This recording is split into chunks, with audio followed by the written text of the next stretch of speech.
Hi, I'm Chris Nessie from the House of EdTech Podcast, a part of the Education Podcast Network, just like the show you're listening to right now. Shows on the network are individually owned and opinions expressed may not reflect others. Find other interesting education podcasts at edupodcastnetwork.com.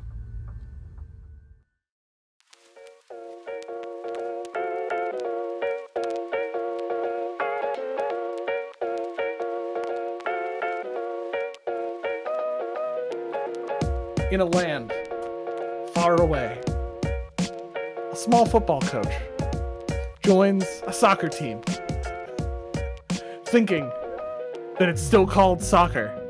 You're right, that's the show Ted Lasso, and you are not here watching Ted Lasso, but you are listening to the High Tech Podcast, and you are joined by me, one of the hosts, named Josh. That's right, that's me. And the other host, Will. He's here. Hi, Will. Hello. Hi, dude. What's up? Let's roll. What's up? High Tech Podcast. We talk about ed, tech, and lots of other fun things. But today, we are kicking off probably the best series we've ever come up with. I'm not saying the best series in podcasting, but you might. I don't know. We'll see.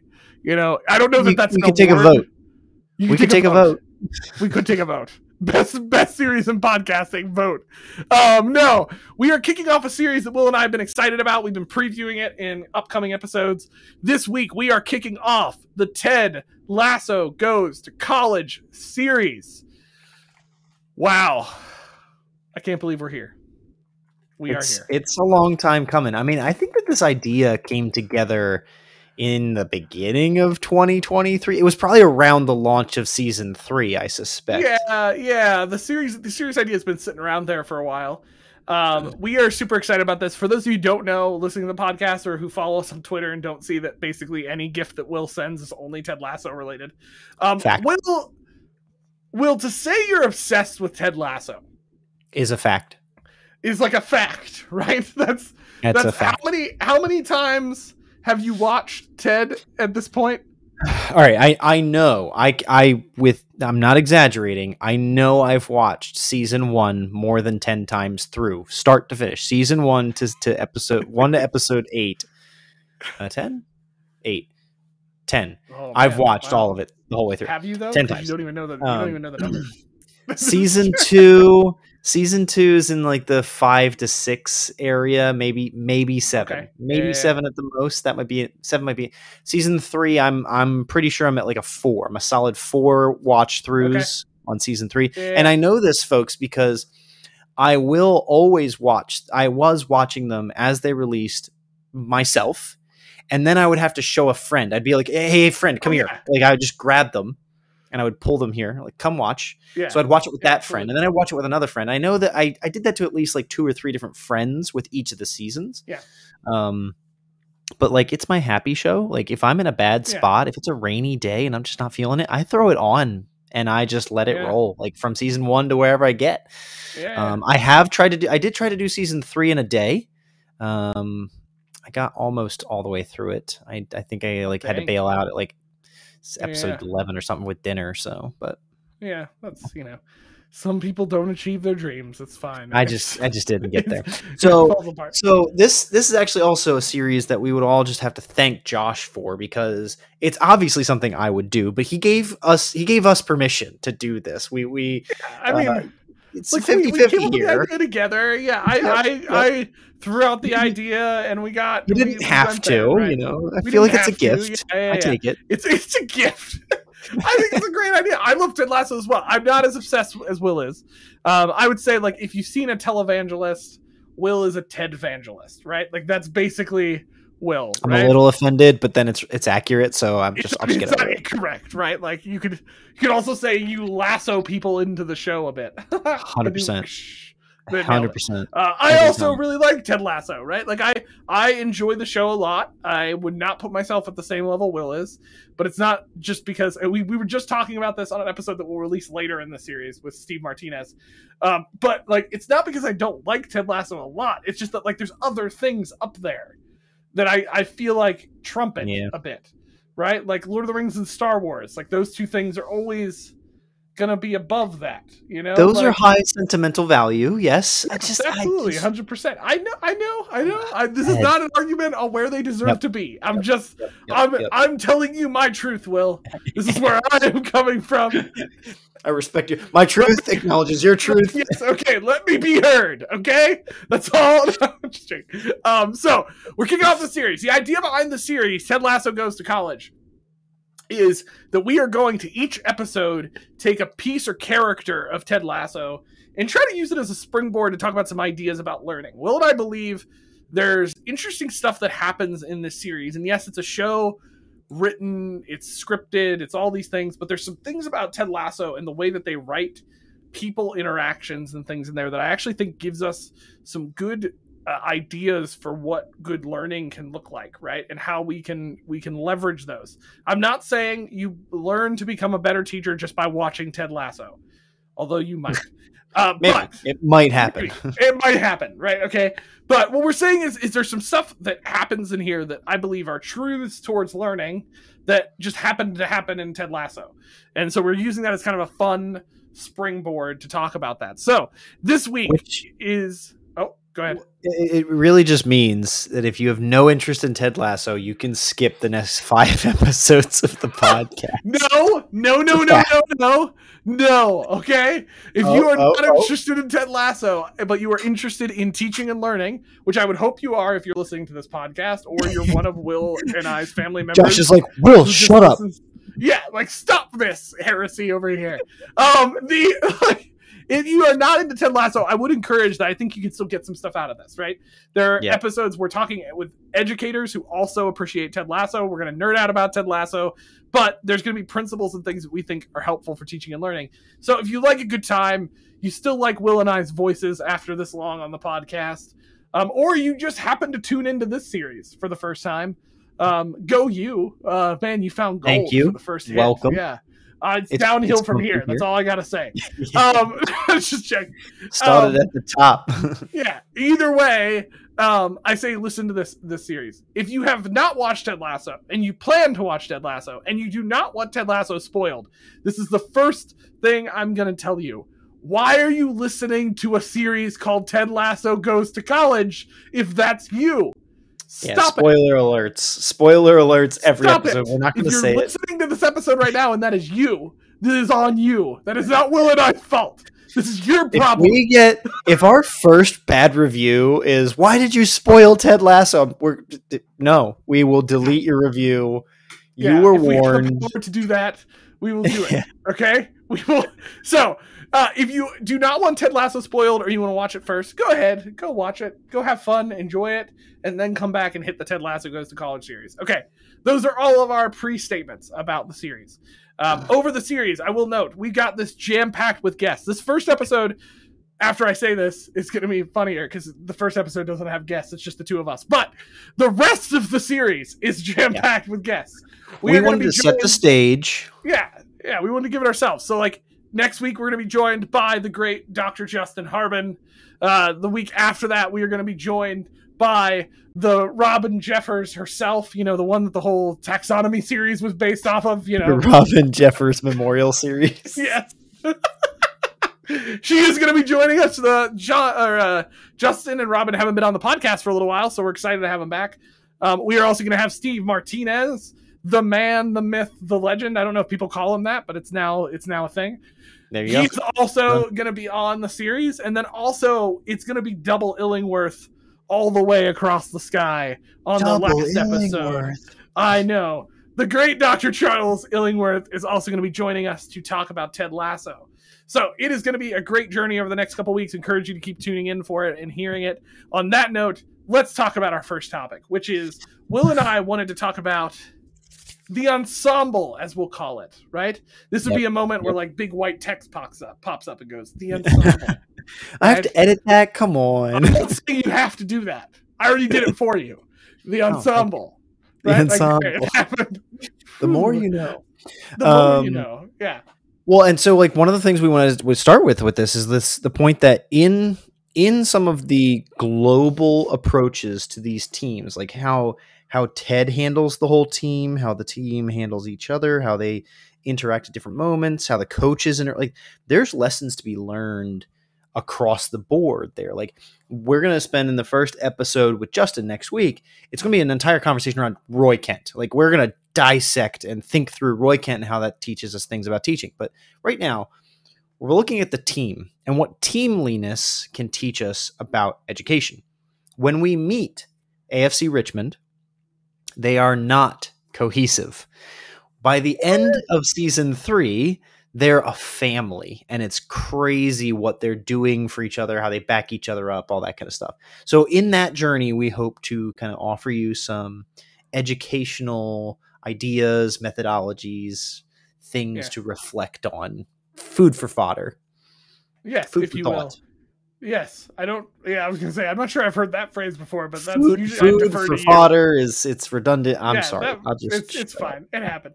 So like the team, I think what we call kind of the team thing, right? So like first off the bat, what I think I'm getting at here, right, is season 1, Ted comes into the show, not realizing it's a show, because he's a character. In case anybody was curious, and so good. Now that Ted has that figured out. Yes. It was just the way I said it. It felt like he was coming on a reality TV show. No, he comes to Richmond, and put aside all the other stuff that he's not really a soccer coach or a football coach, if you will. I'm going to keep probably saying soccer a bit here because most of our audience is in America, and I know we're wrong. Okay. It's fine. It's called football everywhere else. We get it. Yes, we get it. Okay, so he comes over, right, and does this. Like your point, they're not cohesive, but there's some things that Ted does that I find interesting that kind of bring the team together in interesting ways, right? Like, and he puts value on caring for each other by showing that in the way that he interacts with each of the people. There, right? Like he sees their value as a person and emphasizes that a little bit. And then there's also ways that he kind of builds patterns into the team of being a part of each other, whether it's the way they practice or the way he brings them together to handle absurd things like that they think the place is haunted. Like that is too many ghosts. Yes, like there's lots of things there. He strives from the beginning to focus on each person and finding people he can empower to help then bring the whole group together, right? It's kind of the way I see it happening in the show. And if this were like a traditional sitcom, like that might be one of the main characters, like going around and asking everybody for the tea. Like he just, in a traditional sitcom, it's like, oh, let me go get the gossip. Let me go get the word. Let me go find out how these people tick. And Ted does a little bit of that, but like he wants to know how to reach Jamie Tart. Jamie Tart's an excellent player, but a really bad teammate. So he goes to Jamie's girlfriend. How do I reach? And he's very intentional about it. He's not trying to belittle Jamie, get around Jamie, do whatever, but he wants to learn more about it. He does, team building activities. He does the anonymous information box. He does act on the suggestions. He gets suggestions in the anonymous box and he does them. There's very practical things where he shows up, asks questions, listens, and acts on the response. And that's like one of those first lessons. Like for week 1 in a classroom, I've actually helped faculty before where they're like, I'm having an issue with student persistence. I've talked about this one before, I think, on the podcast, but like I'm getting students who drop out week 1 and everyone else who takes the class does really well. So it's like, I'm like, I don't know why, the class seems to be going well. People are getting good grades in the class, but there's a weird proportion of people who just drop week 1 more than some of my other classes. What do I do about that? And like, that was how I had to coach that teacher through this process. Let's take stock. Who are your students? What are their interests? What do you do in day 1 of the class? Like, how do you invite them into the process? What do you give them an anonymous tip box? Do you, ask them what their favorite snack is? Like, what are or aren't you doing? Let's take stock there so that we can know what you could try to do. Because am I not right? Bringing snacks to class is a good approach to life. Yes, it costs money. Yes, it's not sustainable. Yes, you got to, you can't bring peanuts. there's problems to just saying bring snacks, it'll fix your class. But bringing snacks to class is a great way to reach the students. I remember a class, my teacher brought coffee. We loved it. Everybody loved getting coffee from the teacher, you know? Yeah, exactly. Yeah, that's the takeaway from this episode. Just bring coffee to class. Bring coffee, students will learn. Nailed it. No, yeah, I think there's a key thing we see that happens in what goes on, especially in that first season, which is that, like, Ted intentionally asks people to come together in ways around a bigger purpose on the team. But the way he does it is by giving them opportunities to, and then showing up himself. And that inspires them to get involved. You know, like a Jamie Tart, for instance, is a perfect example of this. Like he puts that pressure to be a part of those things. He does this stuff, you know, he gets the famous like whole scene about practice and the whole like frustration about, like, he cares less about not being at that situation, and he emphasizes really the effect it has on the rest of his team, right? Mm-hmm. So like he makes it about our obligation to each other in this, right? He makes it a community thing, and he has the ability to do that because he then shows that he does that himself. It would be one thing if he came in, did all of that, basically asks them to look out for each other and empower them to do that, and then not do anything. But Ted does the opposite. He kind of does that, and then he also does that himself, and he sets an example for how to do that, right? And so what I'm getting at is us as teachers in the classroom, like we've talked about this before on the podcast. This isn't anything new. Where like we need to focus on not. I think we get so buried sometimes in focusing on just the content or the goals that we have for the course, and forgetting the building the group together is an element that's going to help empower us to teach more, right? Like I might, this is a hot take for a second, right? I might argue that every class should have a learning goal to like learn more about each other in the class and like be a unit in the class, right? Like that one might argue that should be a goal in every single course, no matter what the content is or what the course is about or who the teacher is or what format it is. It should be a goal that like we're building that community from day one, and we as the teacher are setting that bar in the way that we do it, right? Like that should be something that we take away. And we see a symptom of why we need that, Josh. We see a symptom in a lot of classes about the issues that are caused as not having this in group projects. I have had faculty who push back on group projects like they never work. And I have been in group projects that have not worked. And I've heard from students who say group projects don't work. At what point in the group project is the group grouped? How does the grouping come together? How do they get groupedness, right? Like, how does the group become a team? So many words you just said. Like, I felt like I just entered like Willy Wonka there for a hot second. You're welcome. The groupiness, you know? How do you? Yeah, you just need some groupiness. Like, yeah, exactly. That's a bumper sticker. When Roy Kent puts in the anonymous note that the water pressure is bad in the showers, and you get the scene where he goes in the shower, he turns it on, he watches it, it's really strong, and I think it's Colin comes in behind him and just turns it on and takes it to the face and gets knocked on the floor, and he gets the moment to say, the gaffer fixed the water pressure. You know, like he can kind of like deliver the funny line, everybody gets a laugh. What happened there is Ted delivering on what he's trying to culminate. He's asking for opinions. He's trying to get to learn people, and then he shows up and does it.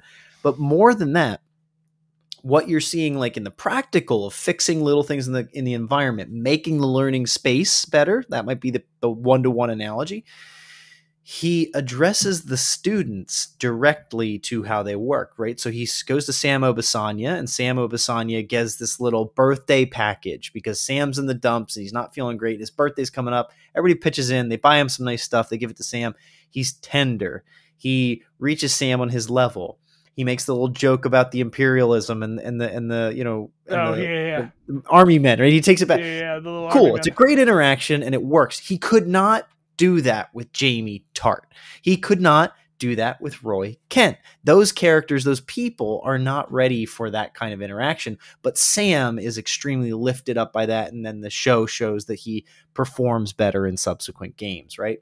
Ted is taking the time to listen to the things that are in the environment and the things that are in each of those people to reach them where they are. And at the same time, when he's doing this individual stuff, what we see in the season 1 of Ted Lasso is they come to second place. They're 1 point short. You know, it's drama, it's TV, whatever, right? But like they're that close to promoting in the next to the next level of English Premier League or whatever they are, and they miss it, right? So it's like from rags to riches, and then they commit in season 1, like we're gonna do it, we're gonna take it back, and they go, you know, and take the whole thing in season 2. It pays off. He's investing in these people. He's investing in his students. What we are going to see in a classroom is not straight A's. Like I think some people might try and like too quickly correlate. Oh, a successful soccer team wins games. A successful classroom has 100%. That I don't think that's the goal. I don't think that's what we're gonna do, right? Like, no. If the goal if is you're Ted Lasso, it's not the grades themselves, right? We've talked about this before. It's about the learning. It's about like a successful class to me is, did everyone learn more within the goals that I had? You know, like I'd ultimately say if they learned in general, that would be great. But like at the same time, we also want them to learn the thing we're talking about. If they learned like how to knit in your class about scuba diving, like cool, they learned how to knit. I don't know, I'm going to take that as a win on the Did they learn how to knit underwater? Maybe that's value. But like the Ted Lasso teacher wants to see at the end of the class students who have learned and students who have learned together. That's what I was leading towards. Like it's not going to be that they got 100% in the course. It's that they learned and they learned together. That's a Ted Lasso driven course. Well, and I would argue it's the Ted Lasso driven course. That sounds like a class we need to create at some point. You know, like this is a certification. Are you a Ted Lasso certified teacher? Google will sponsor it. It'll be fine. I'm in. Great. I'm in. No, like I want to hammer home a point here, which is that I believe learning happens not just from the teacher interaction, but from each other. Right. One of the things that happens in Ted Lasso is, the reason we wanted to do this series is that I would argue almost every character in that show learns something and becomes something different by the end of the show, to a certain way, right? And like I think our goal in education is that we are taking students from one place to another place. I've said this before in the podcast that like learning is going from one place to another place, right? At its simplest form, right? In some area, and so I believe that doesn't just happen through teacher interaction, but through community and through those connections, right? People can learn from each other. They help reinforce each other. A lot of complaints are, I can't be the perfect teacher to everyone. You're correct. But we can build a community that can help reinforce each other in a way that we see in Ted Lasso, right? That, like, people get to where they are in the show. Like, Roy becomes a certain thing. Jamie becomes a certain thing. Not because of just Ted, but because of a foundation that Ted set in the beginning of the series that built a community that eventually ended up being the actual thing that changed people in the series, and not necessarily Ted himself, right? Like that piece. And I think that should be our goal in a classroom, is that we're helping build an environment that helps each of the students come around each other and learn as well, right? And this sounds a little bit like an overly like nice kumbaya version, and it's never going to work perfectly and all those things. But if we do this effort to build that community ahead of time, maybe those group projects and group activities would go differently if it wasn't just like you're going to sit in that classroom for the first 14 weeks of this class and then you have a group project in the last 2 weeks. Why didn't that group project go well?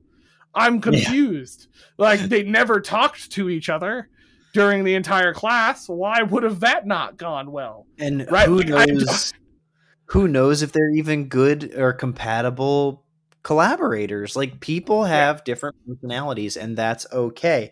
You know, one of the miracles of Ted Lasso is that this rough and gruff Roy Kent becomes a rom-com quoting, team leader like Ted, and this this narcissist Jamie Tart with who literally just lives his life with horse blinders on, so he can't see anything but what's in front of his nose, becomes this like well-rounded, emotionally intelligent person who can support Roy. And you see 180-degree twists with both of those character types not because Ted forced them to, Ted directly made them do, because the environment, the teams, how Sam Obasanya interacts with Jamie Tart, how Isaac interacts with Roy Kent. These different characters, because of those relationships, result in the 180 degrees. And that's where, Josh, you and I have been in classes together as undergrads. We sat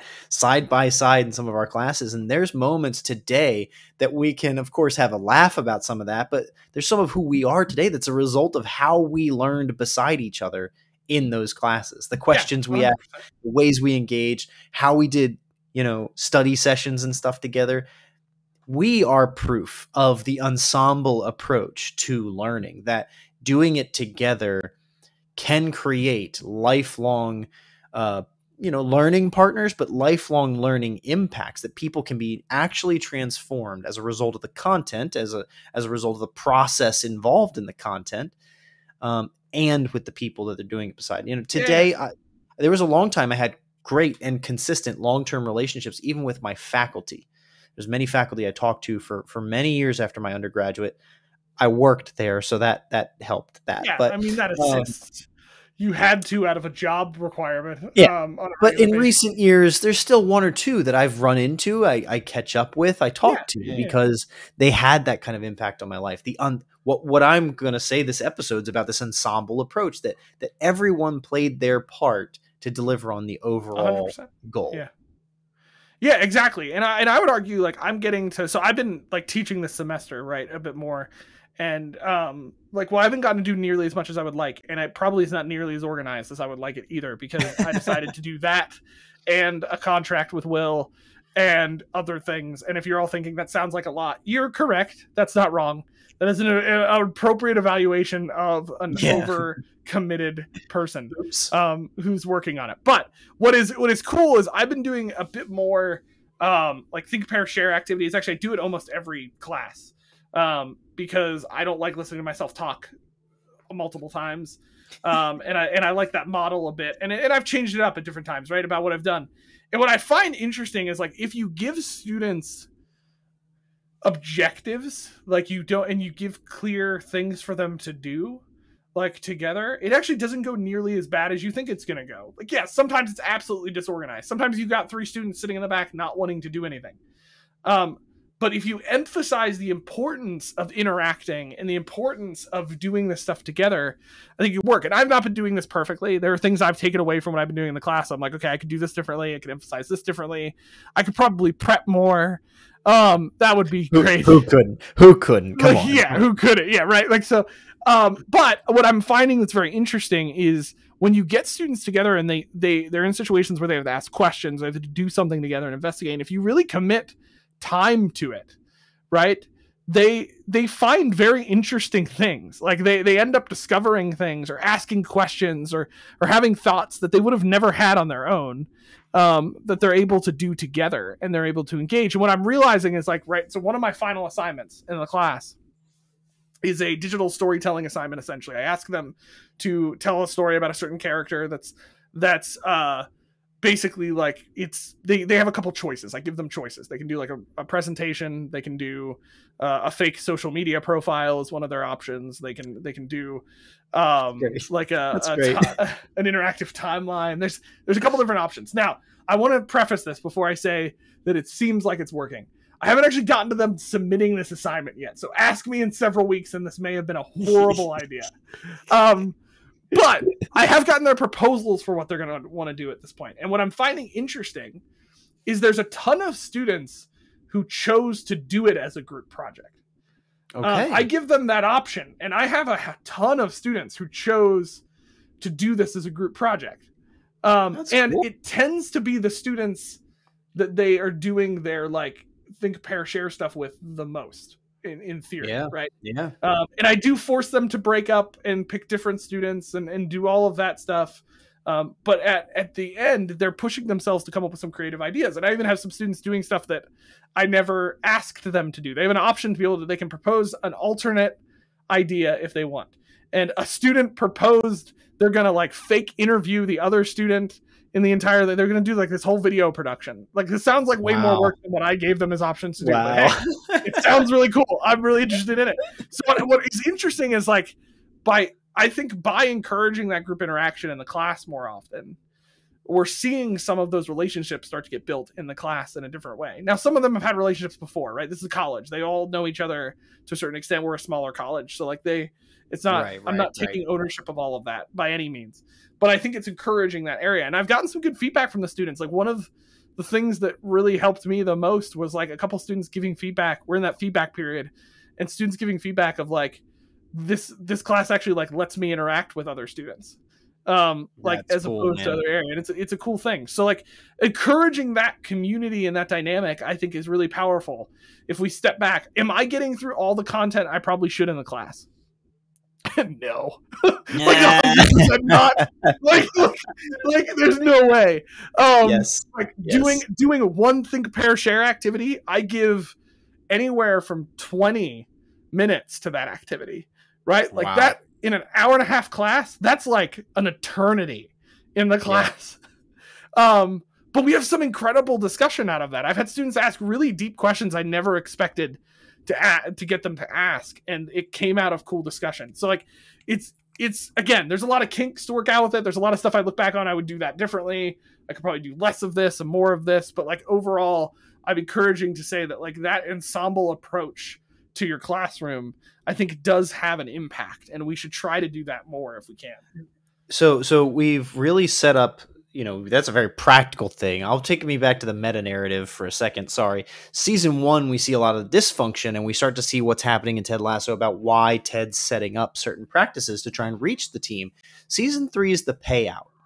In season 3, Sam's restaurant is destroyed. Sam doesn't know what to do about it. Sam takes his dad to see it, and his team is there fixing it up without being asked.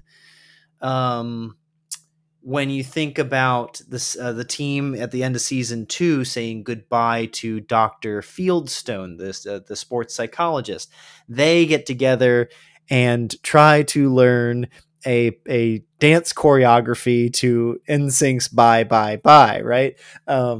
There's certain things that are just so clear that the team has gelled and the ensemble's working, and they're not even football things, right? Yeah. They're coming together to do the stuff that's worth doing because they know each other, they trust each other, they support each other, and then on the field they're crushing it. The team really, they have some down moments, and they're related to Nate's arc, and I can't wait for you to hear some of our thoughts on Nate in episode 129. But with around Nate's arc, there's some dumps on some valleys for their performance, but as they rise through the Nate ashes, they come back even stronger too. And guys, they win the whole darn thing. That's the point of seasons 1 through 3. As a result of gelling, as a result of teams, Ted's coaching and their groupiedness, how they come to be, this functioning unit. Because in football, in American football, we've got, I don't even know how many people are on the field, right? But like in soccer, I think it's 11 people on the field and so many people on the bench. Like you might have 22 or more people on a team. And you want them all to work well together, because if somebody gets injured or whatever, they need to be able to back each other up. And that's, I think, some of the things that we'd love to see in education more, where if a student had to switch out of a group project, that another student could step in and gel and fit just as well as the others. You can't have that work across group projects unless you have first done stuff to lift up the entire classroom. Yeah, exactly. And Martinez talks about it in episode 129. You'll hear it in detail, right? But he's got examples where this worked, where lifting the class up and getting them engaged and stuff, he's seeing them coming back to him years later, and say, like, Martinez, you changed my life in that course, right? Because he worked like Ted to reach his students. Josh, who knows which of your students are going to come back to you in a year, 2, 3 years and tell you about how you've impacted them by giving them space to think, try, test, fight, debate, discuss, and learn with their peers. Who knows what that impact's going to be. I would just be happy if a lot of them like coffee after they left my office. I had way more students that said they don't drink coffee in that class than should. and it hurt a little Whoa. bit. Yeah, it hurt a little bit on the inside. If any of my students end up listening to this episode, like I don't think they will. I don't think any of them really know I do a podcast, but if they did, it did hurt a little bit. The amount that didn't want to drink coffee. That Wow. It hit hard. It hit hard a little bit. So it's fine. You want me to bring in and like I'm just trying to think of like could I actually do this? The scale of like I want to bring in my grinder and my setup, and I could just like do pour overs for everybody. Come into class and do pour overs. Just sit me in the corner. I would 100%. I love this idea. I'll make this happen. Put it in order. This would be great. I need to know. We did joke one day about if I got a coffee cart, would people drink coffee? Oh my god! As a joke. Oh I think we should fake do a coffee cart. I won't even tell the students I know you. Like that'd be amazing. You just show up. So, but practically grinding and pouring, even 3 coffees takes a while. So I'd have to like set it up and make it look like I was coming and do the work, and then just like pull in a Wawa coffee or something, like just like a big.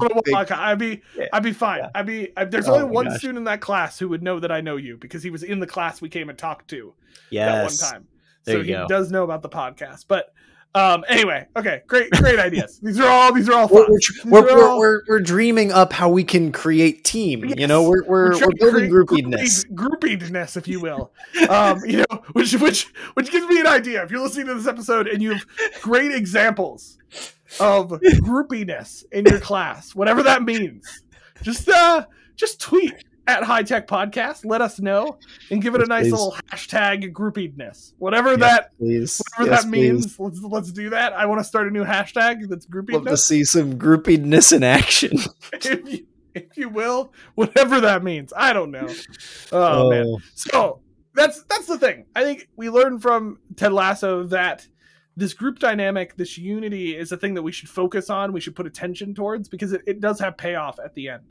And we see that, and we will learn more about that in the Ted Lasso Goes to College series, right? So over the next several weeks, we are going to be diving deep into the Ted Lasso world. We will be giving it some attention. We will be looking at characters like Roy, like Rebecca, like Nate, and Ted himself, trying to learn a bit about how people interact, how classrooms look, what all of those things look like. We will be digging into that a bit here as we do things on the podcast. Now, here's the interesting thing that I'm realizing as Will and I are trying to close this episode out. Sometimes people in the High Tech Podcast don't plan well enough. And one of the things we forget to do is we get overly excited about a Ted Lasso series, and we forget to add an app to the episode that we're doing by ourselves because we're not interviewing anybody. Whoops. So, Will, favorite app right now, go. Oh man. Yeah. Gosh, knee jerk is still probably I put Will on the spot. I thought that would be better than putting myself on the spot. I don't usually stump. Man, you're like I've been loving on. This is a cop out. I've been loving on the whiteboards, the whiteboarding tools. I guess I'll pick. Which one specifically? I'll pick Miro today. Oh no. Yeah, I'll pick Miro today because last episode was Figma. We're doing great today, folks. That went really well. That one we will. We'll do something. Miro, is just one of those infinite digital whiteboarding space tools. Like you can just make as much space as you need to present it. I've now actually seen more folks using it to present, so they'll build the presentations in it and then go to presentation mode and it moves around and stuff. I mean, it's a Swiss Army knife. But I use it in my day job. It's something that's a big part of storyboarding, wireframing. It's very practical in my day job, my learning and development world. I didn't realize you were using Miro more now in day job stuff. Yeah, we have it. Okay. Yep. That's cool. Yeah. Well, there you go. Another plug for Miro. If I was going to plug app stuff, today Notion launched an AI chatbot friend that is now my best friend, in case anybody was curious. That is mine today. But there's our app section. It was so well thought out. I know you guys are like, wow, Plan that out. Listen, we've done up to this point over 100 apps on the High Tech Podcast. I think we get a pass for this episode. We were focused on and not the app section of our normal episode. Pretty much this series. So, yeah. All right, folks. Thank you for joining us on this Ted Lasso adventure. You're going to learn way too much about my obsession. I'm sorry. I'm not sorry. Next episode, Justin joining us for episode 127 to talk about Roy Kent and what we can learn from the gruff all-black gentleman. As always, find us on the internet at High Tech Podcast. That's Twitter. That's that's Twitter and that's podcast. That's PodTube. You know, PodTube. That's PodTube. I think that's a thing. It's probably a thing. Is it really? Okay, it's probably a thing. It's stupid. YouTube, Twitter. Our podcast is called High Tech Podcast. Threads, Instagram, or High Tech Pod. Email us. That's the easiest way to get in touch with us. Email us inbox at hightechpod.us. Our website as well is hightechpod.us, where we have an episode page for every single episode we've ever done that includes information on our guests, our apps, our content. We hope that there's stuff there that you can use. Please do share that with folks so you can get them engaged with the community. Thank you again for joining us for another week as we continue to learn what it looks like to harness technology by throwing a lasso around it. Huzzah! Whether we're doing that in the classroom, online, virtual, hybrid, etc. Until next episode, see ya. Barbecue sauce.